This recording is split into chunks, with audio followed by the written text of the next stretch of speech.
예, 오늘부터 한 5번에 걸쳐서 5주가 아니고 5번에 걸쳐서 철로 역정을 설교를 하려고 합니다. 그 위에 이제 요한복음 강해를 하려고 하는데요. 제가 왜 이제 철로 역정 설교를 하게 됐냐면 그 이유를 이제 차근차근 말씀을 드리겠습니다. 뭐 철로 역정하면 뭐 더 이상 설명을 드릴 필요가 없을 정도로 유명한 책일 것 같습니다. 1678년에 출판이 된 책인데 뭐 전 세계 뭐 엄청난 언어로 번역이 됐고 뭐 우리나라에도 굉장히 일찍, 그래서 철로역정이라고 읽어야 됩니까? 어쨌든 우리나라에도 굉장히 이른 시기에 이렇게 번역이 된 책입니다. 특별히 그 요즘 이 철로역정에 대해서 굉장히 사람들이 더 많이 특별히 관심을 가지게 됐습니다. 한동안 조금 잊혀졌던 책인데 그래서 요즘 영화도 많이 나오고, 그래서 한국에 특별히 왜 이렇게 철로역정이 이제 인기가 높아졌냐면 최근에 이제 영화도 나오고, 우리 요번에 이제 저희 수련회 강사로 오실 우리 최철규 집사님이 6년간의 작업 끝에 이 만화로 읽는 철로 역정을 내시면서 이게 공전의 베스트셀러가 됐어요. 지금 이 책이 나온 지 이제 4개월인가 밖에 되지 않았는데 벌써 6쇄를 찍을 정도로 지금 아주 뭐 베스트셀러 중에 베스트셀러가 됐습니다. 그래서 지금 한국교회 이 철로역정 붐이 지금 다시 일어나고 있는 것 같아서 이 즈음에 철로역정을 다시 한번 저희가 점검해 보는 게 좋겠다 싶어서 철로역정에 이어서 그래서 이걸 수련회까지 제가 말씀을 드리고 그 다음에 요한복음 이어서 하도록 하겠습니다. 자, 우리 철로역정의 저자가 누구냐? 뭐 다들 잘 아시겠지만 우리 존 버년이라는 사람입니다. 1628년에 태어나신 분인데 이분은 이제 영국의 침례교도였습니다. 그리고 이제 학력이 사실은 초등학교 졸업이에요. 그래서 그 높지 않은 학력임에도 불구하고 이렇게 좋은 작품을 썼습니다. 이분은 16살에 군인으로 징집되었다가 이제 전쟁에 참여를 하게 되면서 동료들이 이제 죽어가는 광경을 여러 번 목격을 하게 됩니다. 그래서 이제 이분이 서원을 하게 됩니다. 하나님, 나를 살려주신다면 하나님의 은총에 감사해서 나를 하나님께 드리겠습니다. 내 자신을 하나님께 드리겠습니다라고 이렇게 서원을 하게 됩니다. 자, 이제 이때가 어떤 당시냐면 그때만 해도 영국의 국교회, 성공회죠. 이 영국 국교회가 성경회를 제외한 다른 모든 교단을 굉장히 탄압을 하던 시절입니다. 그래서 이 존 버년이라는 사람은 복음을 전하다가 감옥에 가게 됩니다. 정말 너무 어처구니 없지 않습니까? 복음을 전했다는 이유로, 그러니까 성공회가 아닌 다른 교단의 복음을 전했다는 이유로 감옥에 가게 되는데 무려 12년간이나 이 죄목으로 감옥에서 살게 됩니다. 그런데 이 고난 끝에 또 이제 나온 작품이 바로 이 감옥에서 집필을 한 것이 바로 이 철로역정인 것이죠.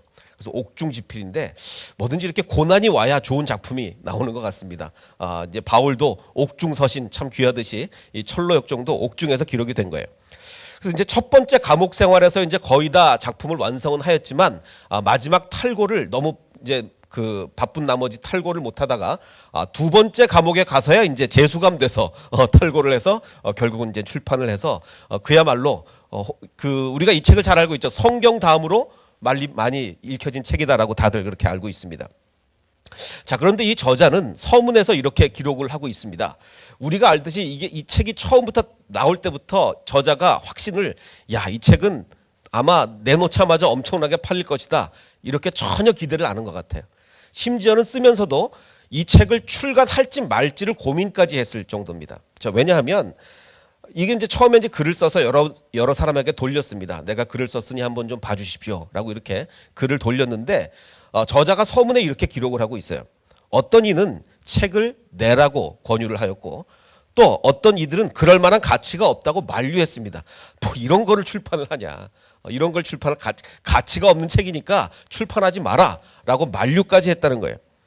또 사람들에게 유익을 주는 책이 될 것 같다라고 격려하는 사람이 있는가 하면 반대로 전혀 이런 책은 전혀 도움이 되지 않는다라고 이렇게까지 얘기하는 사람들도 있었다는 거죠.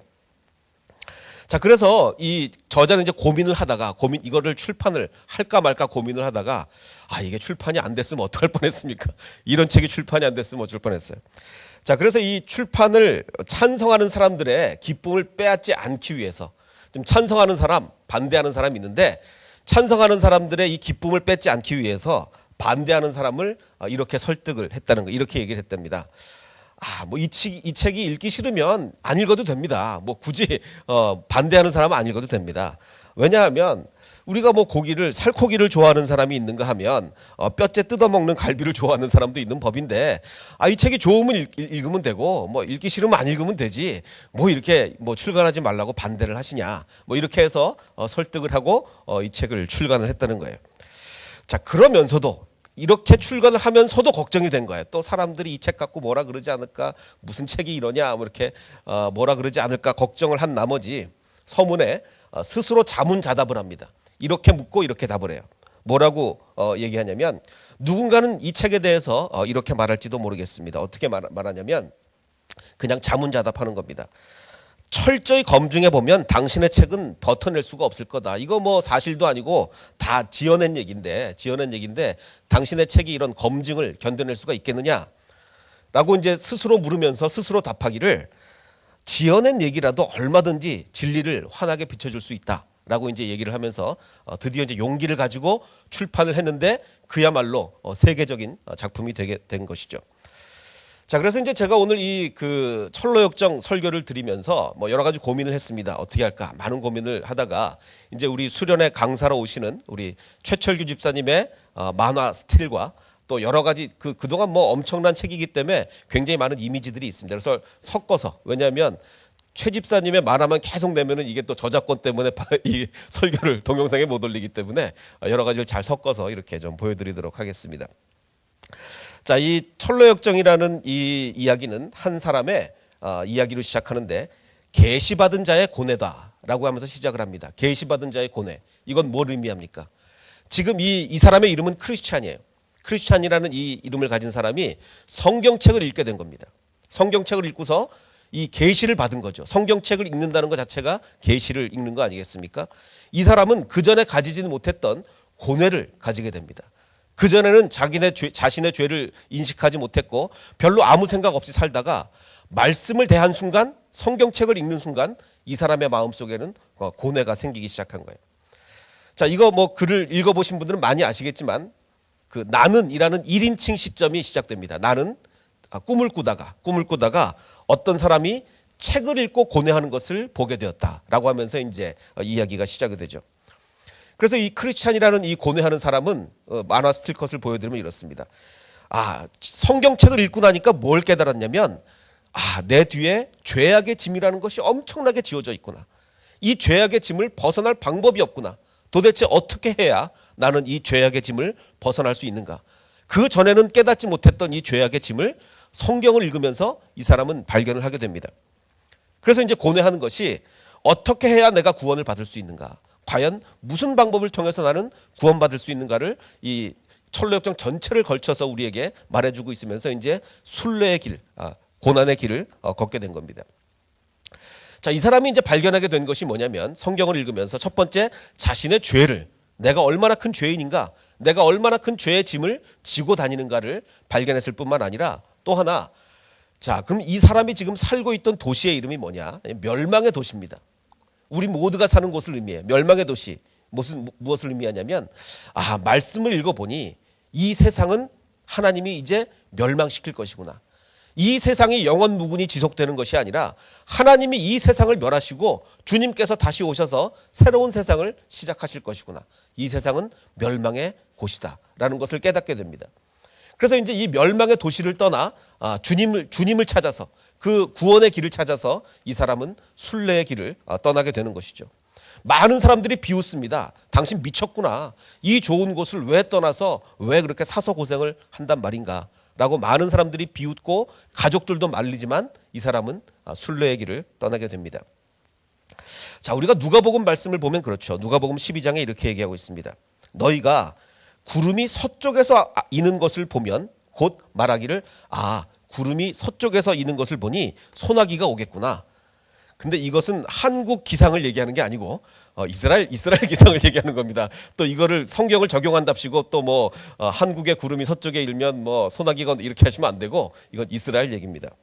자, 또 남풍이 부는 것을 보면 말하기를 이제 날이 곧 덥겠구나. 남쪽에서 바람이 부는 걸 보면 날이 덥겠구나 하면 역시 그렇게 된다는 거예요.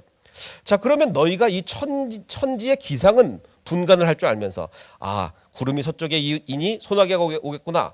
잘 맞아 떨어지고 남풍이 부니 덥겠구나. 잘 맞아 떨어지는데 이렇게 날씨는 잘 분간할 줄 알면서 어찌 시대는 분간하지 못하느냐. 이 시대를 잘 읽어봐라. 여러 가지 이 모든 이 세상에 돌아가는 것과 성경의 말씀을 잘 생각해 보아라. 어찌 옳은 것을 스스로 판단하지 아니하느냐. 이 세상이 영원히 지속될 것 같으냐. 이 시대를 잘 분별하면서 살아라라고 성경은 우리에게 이렇게 말하고 있습니다. 이 크리스찬이라는 이 남자도 성경을 통해서 이 내가 살고 있는 곳은 멸망의 도시구나. 영원히 지속될 도시가 아니구나라는 것을 깨닫게 된 것이죠. 자, 그런데 이제 문제는 있습니다. 어떤 문제가 있냐면 이 철로 역정이 기록된 지 350년이 됐는데 아직 안 망하고 있습니다. 이 세상이. 망하기는커녕 지금 뭐 옛날보다 더 잘 살고 있고 뭐 철로 역정뿐만 아니라 뭐 예수님이 오신 지 2000년이 훨씬 지났는데도 여전히 안 망하고 있죠. 뭐 앞으로 2000년 후에도 안 망할 수도 있습니다. 자, 근데 그러면 하나님은 우리에게 뭘 원하시느냐? 맨날 망할 것 같다. 이 생각을 가지고 살라는 얘기가 아니고 늘 우리에게 긴장감을 가지고 살아라. 언제 멸망할지는, 하나님께서 언제 이 세상을 멸망시킬 것인지는 온전히 하나님의 주권하에 있는 것이기 때문에 늘 오늘이라도 하나님께서 다시 오실 수 있다. 오늘이라도 주님께서 오셔서 세상을 심판할 수 있다는 이 긴장감을 가지고 살라는 얘기지, 진짜로 내일 망한다, 진짜로 모레로 망한다, 이 얘기가 아닌 것이죠. 자, 그래서 이제 이 철로 역정이 뭐 그야말로 어마어마한 히트를 기록한 책이 됐는데, 우리는 이 책을 뭐라고 책의 별명이 있습니다. 뭐죠? 별명이 성경 다음으로 많이 팔린 책이다 라는 별명이 있습니다. 그런데 정말 그러냐는 좀 점검해 볼 필요가 있겠죠. 그래서 이제 지금 2019년인데 지난 50년간 세계에서 제일 많이 팔린 책들을 비교를 좀 해봤습니다. 제가 옛날에 한번 보여드린 기억이 있는데 뭐 10위인가요? 뭐 보니까 안네 프랑크의 일기, 뭐 반지의 제왕, 뭐 해리포터, 뭐 이런 것들이 있습니다. 이게 이제 1위, 그 3위부터 이렇게 나오는데 3위가 해리포터네요. 2위가 뭔지 아십니까? 전 세계에서 지난 50년간 가장 많이 팔린 책 2위가 그럼 우린 당연히 철로 역정 아니에요? 뭐 이렇게 얘기를 해야 되는데 전혀 엉뚱하게 그 마오쩌둥으로부터의 질문이라는 중국에서 팔린 책입니다. 일단 인구가 뭐 두 사람이 한 책만 사도 이건 뭐 안 되거든요. 그래서 지난 50년간 전 세계에서 가장 많이 팔린 책 2위는 마오쩌둥으로부터의 질문입니다. 8억 권이 넘게 팔렸어요. 이게 뭐 비례해서 그린 그림은 아닙니다. 자, 그럼 전 세계에서 지난 50년간 가장 많이 팔린 책은 무슨 책이냐? 당연히 성경이죠. 이제 성경이 가장 많이 팔린 책은 확실한데, 문제는 이 50년간의 리스트에 뭐가 없는 거죠? 철로 역정이 없는 거예요. 철로 역정이. 모르겠습니다. 1600년대부터 계속해서 누적된 판매수를 기록을 하라면 모르겠는데, 지난 50년간의 판매수는 철로 역정이 없습니다. 그럼 한국의 기록은 어떠냐? 이건 전 세계니까. 한국의 기록은 어떠냐? 한국에 2천만 권이 팔린 책이 있고 4,600만 권이 팔린 책이 있는데, 그 2천만 권이 팔린 책은 뭘까요? 2천만 권. 운전면허 시험 책이 이제 2천만 권이 팔렸고, 4,600만 부가 팔린 책이 있는데, 참고로 성경보다 조금 더 많이 팔렸습니다. 성경이 이게 운전면허가 3위고 성경이 2위로 밀려났어요. 최근에. 성경보다 더 많이 팔린 책이 있습니다. 뭐냐면 수학의 정석이 제일 많이 팔렸어요. 자, 그러니까 좀 아쉽습니다. 왜냐하면 성경이 더 많이 1위가 성경, 뭐 2위가 철로 역정, 뭐 3위가 수학의 정석, 뭐 이렇게 되면 좋겠는데 이미 지금 이것들이 순위에서 밀려나기 시작했습니다. 좀 안타까운 일이죠. 뭐 다행인 것은 최근에 이렇게 철로 역정 다시 많이 읽게 돼서 참 다행인 것입니다. 자, 다시 소리로 돌아와 보면 이 크리스찬이라는 사람이 순례의 길을 떠났습니다. 순례의 길을 떠났는데 내가 어떻게 가야 주님을 만날 수 있느냐, 어떤 길로 가야 되느냐 고민하던 중에 한 사람을 만나게 됩니다. 이 사람의 이름은 전도자예요. 전도자를 만나게 됩니다. 이 전도자가 당신이 그렇게 주님을 만나기를 원한다면 저쪽 길로 가라. 저기 가보면 좁은 문이 있을 것이다. 그 좁은 문으로 가라라고 길을 알려줍니다. 그래서 이 크리스찬이라는 사람은 이 전도자의 그 길 안내를 받고 순례의 길을 떠나게 됩니다. 가던 중에 그 멸망의 도시에서 자네 그렇게 아무데나 길을 가면 되나, 제발 가지 말게라고 말리기 위해서 두 사람이 찾아오게 됩니다. 이 두 사람의 이름이 참 재밌는데 한 사람은 고집쟁이, 한 사람은 변덕쟁이입니다. 이 읽어보신 분들은 아시겠지만 이 철로 역정에 나오는 등장 인물들의 이름만 알면 이 사람이 어떻게 했구나 이제 금방 다 알아요. 아까 그 사람은 이름이 전도자였기 때문에 전도를 하는 거고, 이 사람은 고집쟁이. 나중에 뭐냐면 이 크리스찬이 야 우리 같이 갑시다. 저 도시 이제 곧 멸망합니다. 하나님의 심판이 있을 것입니다. 이제 우리 순례의 길을 떠납시다. 고집쟁이는 끝까지 고집을 부리면서 안 갑니다. 자, 변덕쟁이는 어떻게 했어요? 변덕쟁이는 그 말을 딱 들어보니까 그래 당신 말이 맞는 것 같소. 그럼 당신이 그렇게 말하는 근거는 뭐요? 라고 하니까 변덕쟁이에게 이렇게 얘기합니다. 이 성경에 기록되어 있습니다. 성경을 내가 읽어보니 이 세상은 곧 하나님의 심판이 임할 것이요 우리가 구원을 받기 위해서는 예수님을 믿고 순례의 길을 떠나야 됩니다. 그 얘기를 합니다. 그래서 이 변덕쟁이라는 사람이 그렇다. 그러면 내가 당신과 같이 가겠다. 우리 길을 같이 갑시다. 라고 얘기합니다. 근데 끝까지 이어지겠습니까? 이름이 변덕쟁이거든요. 자, 결국은 가다가 이제 그 절망의 수렁에 가다가 얼마 안 돼서 절망의 수렁에 빠져버려요. 그렇지 않습니까? 우리가 예수님을 처음 믿고 그래 내가 이제 주님을 믿는 신앙생활을 해야지. 이 편안한 생활이 그날 이후부터 고생 끝 행복 시작이 쫙 이어지면 참 좋겠는데 그렇지 않고 우리는 주님을 믿는 그 순간 순례의 길을 출발하면 반드시 얼마 안 가서 어디에 빠집니까? 절망의 늪에. 이 시험이 반드시 있게 돼요. 절망의 늪에 빠집니다. 그러자 이제 이 변덕쟁이는 이 절망의 늪에 빠지자마자 뭐라고 이야기를 하냐면 이것이 당신이 말하던 그 행복이란 말이냐. 성경에 행복을 준다며 어떻게 우리 가자마자 이렇게 어려움에 빠질 수가 있겠느냐. 시작부터 고생인데 목적지까지 가는 동안 우리가 뭘 기대할 수 있겠느냐 하면서 변덕쟁이라는 이름 그대로 돌아가 버리고 맙니다. 자, 그러던 중에 이 사람은 이제 허우적거리고 있는 도중에 한 사람이 또 등장을 하게 됩니다. 그 사람의 이름은 헬퍼예요. 돕는 자. 돕는 자가 나오면 당연히 뭘 해주겠습니까? 도와주겠죠. 그래서 이제 이 사람을 도와서 그 절망의 늪에서 건져내게 됩니다.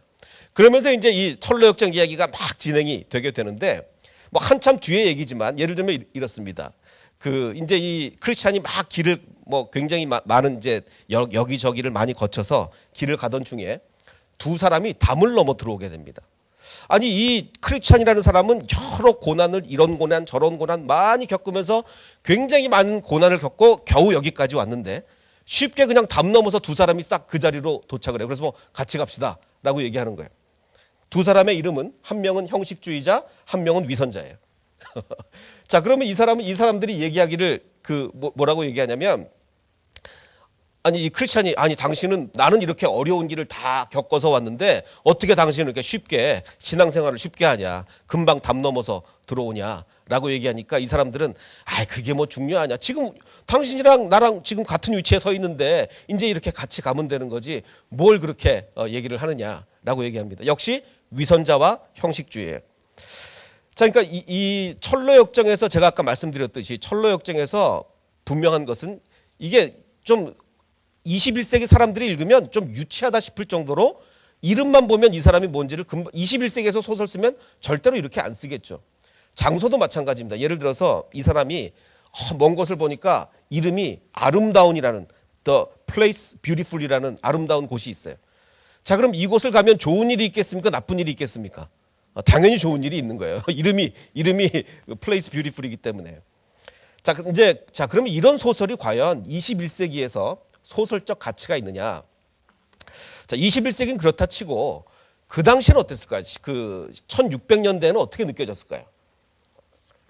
지금이야 이런 게 유치하지만 옛날에는 이런 게 당연했을 거다라고도 생각할 수 있겠지만 사실은 그렇지 않은 것이 우리가 그 셰익스피어만 비교해봐도 이 철로 역정보다 더 이전에 훨씬 이전에 쓰여진 책입니다. 그런 걸 보면 이게 옛날이니까 이렇게 하지 않았을까라고 하기에는 너무 좀 우리가 볼 때는 유치한 거죠.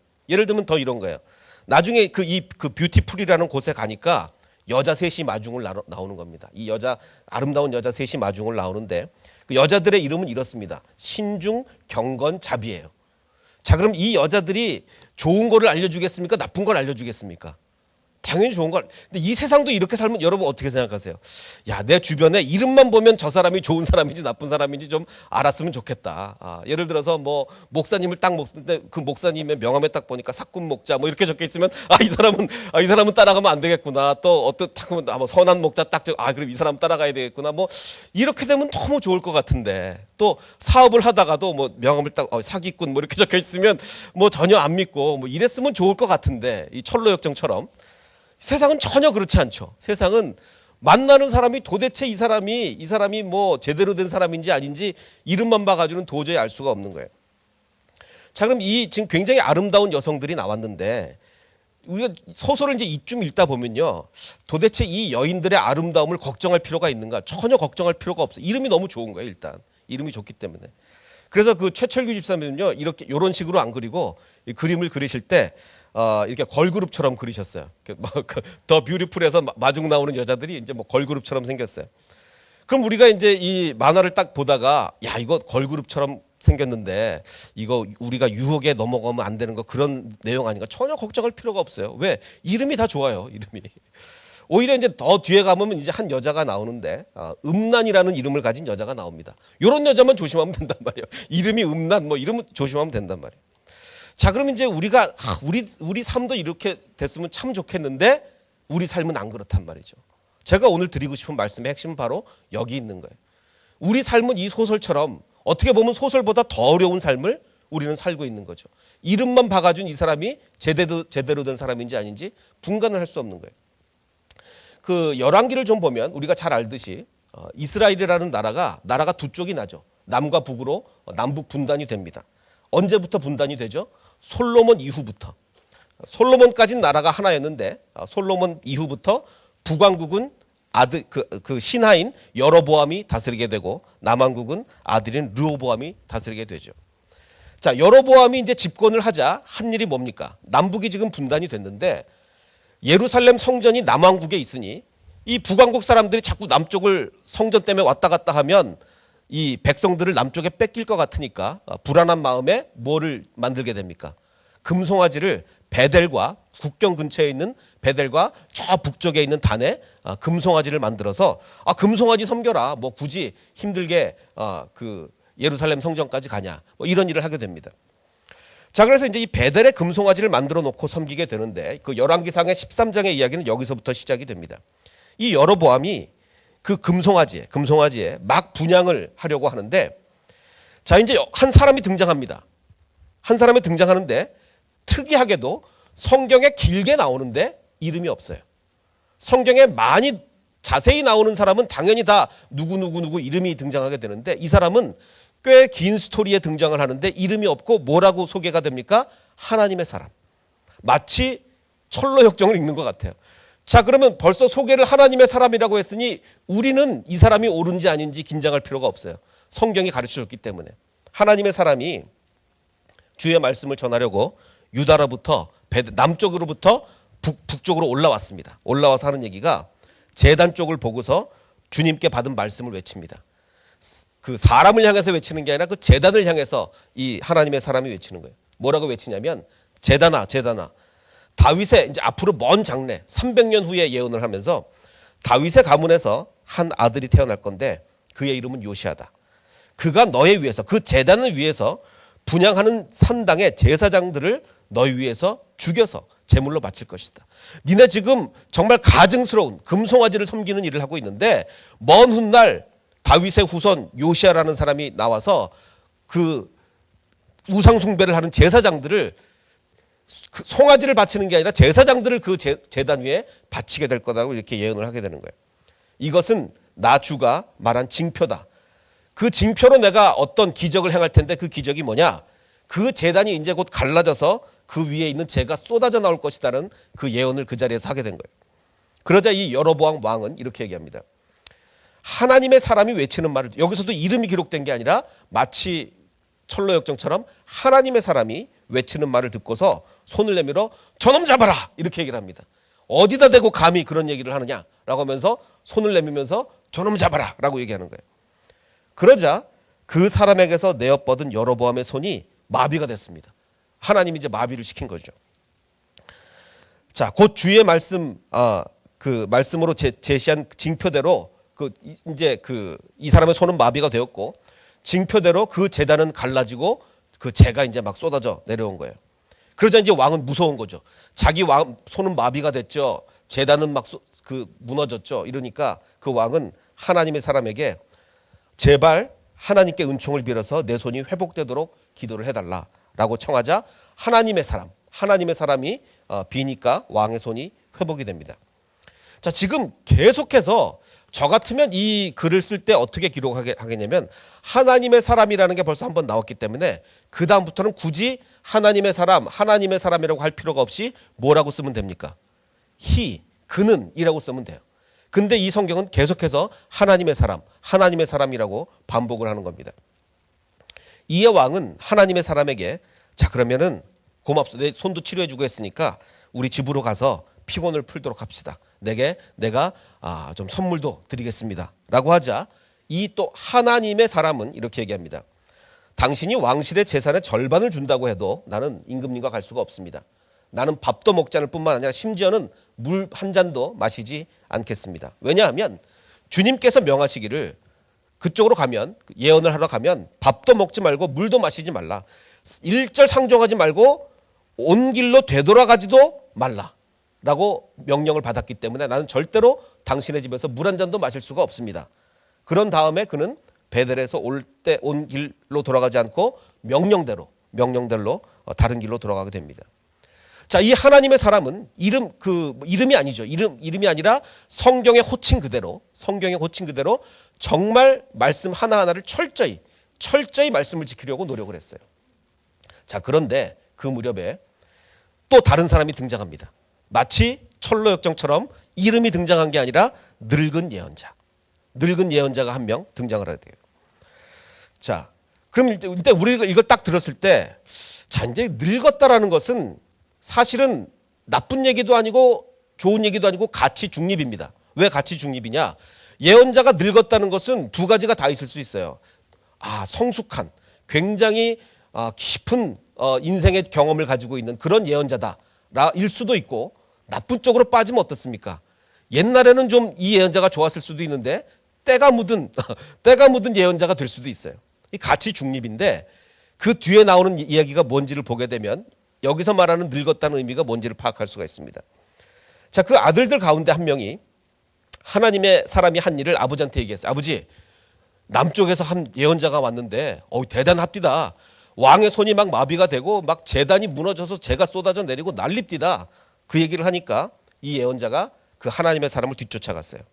그래서 묻습니다. 아니, 그대가 유다로부터 온 하나님의 사람이요? 라고 묻는 거예요. 지금 두 사람의 비교가 일어납니다.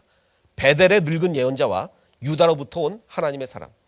자, 그런데 이제 우리가 기본적으로 알아야 될 게 뭐냐면 이 남과 북이 나눠지고 북쪽에 금송아지 상이 막 세워지면서 어떤 일이 벌어지게 되냐면 북쪽에 살던 경건한 사람들이 경건한 레위인, 경건한 제사장, 경건한 선지자 북쪽에 살던 경건한 사람들이 대거 어떻게 됐습니까? 남쪽으로 내려온 거예요. 왜?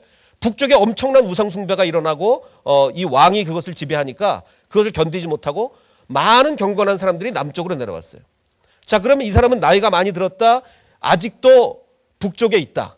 그리고 이 왕이 금송아지를 만드는데 아무것도 안 하고 있다라는 얘기는 이 선지자는 이미 하나님의 뜻을 떠난 선지자라고 우리가 알 수가 있겠죠.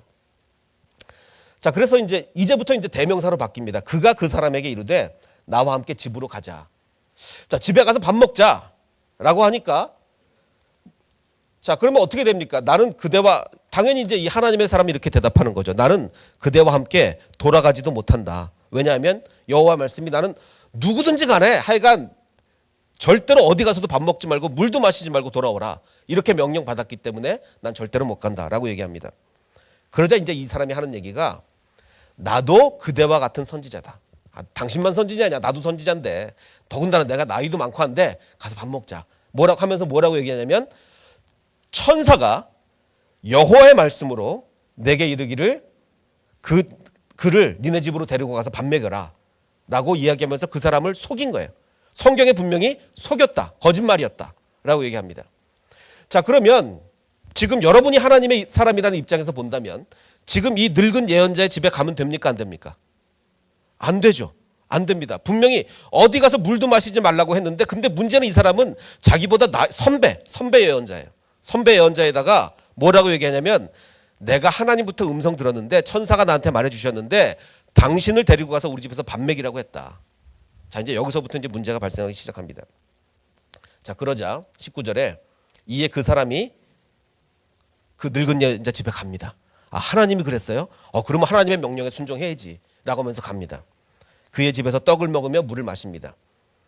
그들이 상 앞에 앉았을 때 여호와의 말씀이 그 늙은 예언자, 그 사람을 데리고 온 선지자에게 임하게 됐습니다. 뭐라고 임했냐면, 그 하나님의 사람을 향해서 여호와의 말씀에 당신이 여호와의 말씀을 어기며 떡도 먹지 말고 물도 마시지 말라고 하신 곳에서 떡을 먹고 물을 마셨으니 너의 시체가 내 조상들의 묘실에 들어가지 못하리라라고 이 예언을 하게 된 거예요.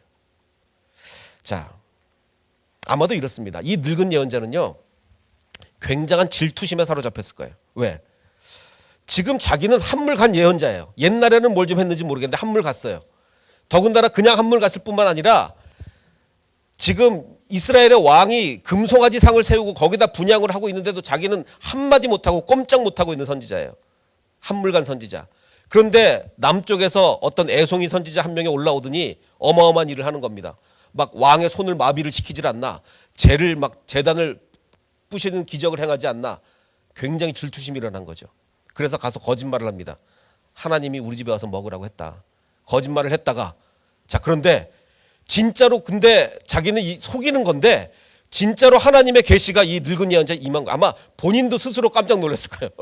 하나님의 계시가 임해서, 어이쿠야, 당신 아모데서 물도 먹지 말라 그랬는데 당신 밥을 먹고 있기 때문에 당신 길에서 죽을 거다. 결국 어떻게 됩니까? 이 사람 길에서 사자에게 물려 죽습니다. 그러자 늙은 선지자가 이제 너무 후회가 되는 거예요. 자기가 이 젊은 사람을 속인 게, 질투심에 휩싸여서 젊은 사람을 속인 게 너무 후회가 되니까 늙은 선지자가 하나님의 사람의 시체를 들어 나귀에 실어가지고 자기 성읍으로 들어가서 슬피 울며 장사를 하면서 오호라 내 형제여 하면서 그를 위해서 슬피 웁니다. 자, 이 두 사람은요, 둘 다 절반의 성공과 절반의 실패를 했습니다. 하나님의 사람은 어떤 절반의 성공을 했습니까? 자, 이 사람은요, 내가 하나님의 명령이라면 무조건 순종하겠다는 자세가 있었어요. 심지어는 왕이 야, 내가 선물도 주고 뭐 할 테니까 일단 우리 집에 가자. 어떻게 이렇게 손도 막 마비된 거를 풀어주고 막 재단이 무너지고, 당신 대단한 사람이구나. 우리 집에 가자. 내가 절대로 안 갑니다. 당신이 왕실의 재산의 절반을 준다 그래도 난 안 갑니다. 이토록 하나님의 명령에 순종했고, 늙은 예언자가 와서 하나님이 나한테 명령하기를 당신 우리 집에 가서 밥 먹으라 그랬다. 하나님의 명령이라면 내가 가야지. 자, 무조건 하나님의 명령에 순종할 자세가 되어 있었어요. 자, 그런데 문제는 뭐였냐면, 문제는 하나님의 말씀인지 아닌지 분별할 지혜가 없었던 거예요. 정말 그게 하나님의 명령이라면, 그래, 나도 한번 기도해 봅시다. 나는 분명히 물도 마시지 말라 그랬는데 당신에게 하나님이 그렇게 임했다고 하니 나도 기도해 보겠습니다. 이 일을 분별할 지혜가 없었어요. 그냥 하나님의 명령이라고 하니 순종하려고 하는 의지만 있었던 거죠. 절반의 성공과 절반의 실패를 한 거예요. 자, 늙은 예언자는 어떻습니까? 늙은 예언자는요, 처음에는 선하지 못한 의도로 정말 이 사람을 속이러, 나는 이제 한물간 선지자인데 새파란 애송이가 남쪽에서 올라와서 이렇게 엄청난 일을 한단 말이야.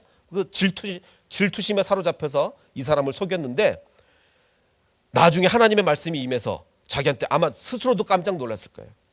그러자 이제 최소한의 양심이 다시 살아나기 시작합니다. 그래서 그 하나님의 사람을 죽게 한 것에 대한 그 슬픔, 거기에 대해서 엄청난 후회를 하게 되죠. 자, 제가 오늘 드리고 싶은 말씀, 이 이야기에 대해서는 굉장히 많이 할 말이 있지만 제가 오늘 이 철로 역정과 연관해서 드리고 싶은 말씀은 이렇습니다. 자, 여기서도 그렇고 전지적 작가 시점에서 다 알려주는 거예요. 이 사람은 하나님의 사람이다. 이 사람은 좀 의도가 분명치 않은 늙은 예언자다. 좀 안 좋은 사람이다. 철로 역정을 봐도 이름만 봐도 다 분간할 수가 있어요. 자, 그런데 문제는 우리 삶이 그렇지 않다는 얘기죠. 어떻게 보면 우리 삶은 너무나 분별하기 어려운 삶을 우리가 살고 있단 말이에요. 철로 역정보다도 더. 그러기에 우리는 더 기도하고 더 주님의 뜻을 구해야 된다는 것이죠. 도대체 어느 길로 가야 오는 길인지 우리는 알 수가 없단 말이에요. 아까 우리가 부른 찬양처럼 우리는 안개 속에 살고 있단 말이죠. 그래서 이 안개 속에서 우리가 옳은 신앙생활을 하기 위해서는 정말 우리는 분별력을 가져야 된다. 그래서 제가 여러분께 묻고 싶은 것은 이것입니다. 자, 주님 앞에서 내 이름은 뭘까요? 하나님이 지금 성경을 우리에게 기록하고 있다면 유익히 이 사람은 과연 뭐 하나님의 사람이냐, 진실한 목자냐, 사꾼 목자냐, 뭐라고 기록할 것이냐, 우리는 그것을 분명히 인식을 해야 된단 말이에요. 여러분 어떻습니까? 여러분의 이름 석자를 하나님이 기록한다면 하나님의 사람이라고 할 것이냐, 아니면 사기꾼이라고 할 것이냐, 부족한 사람이라고 할 것이냐, 늙은 예언자라고 할 것이냐, 우리는 분명히 자신감을 가지고 있어야 돼요.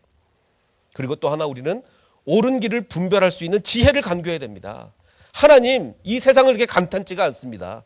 이름만 봐서도 분별할 수가 없고 도대체 내가 분별할 지혜가 없으니 주님 나에게 지혜를 주시옵소서라고 우리는 이렇게 주님께 간구를 해야 된다는 것이죠. 그래서 이제 우리가 철로역정, 아마 제가 5번에 걸쳐서 설교를 하게 될 텐데, 정말 이 우리 철로역정을 통해서 주님을 향해서 가는 순례의 길 동안에 우리가 무엇을 생각하고 무엇을 기도해야 되는지 깊이 묵상하는 저와 여러분이 되시기를 주님의 이름으로 축원합니다.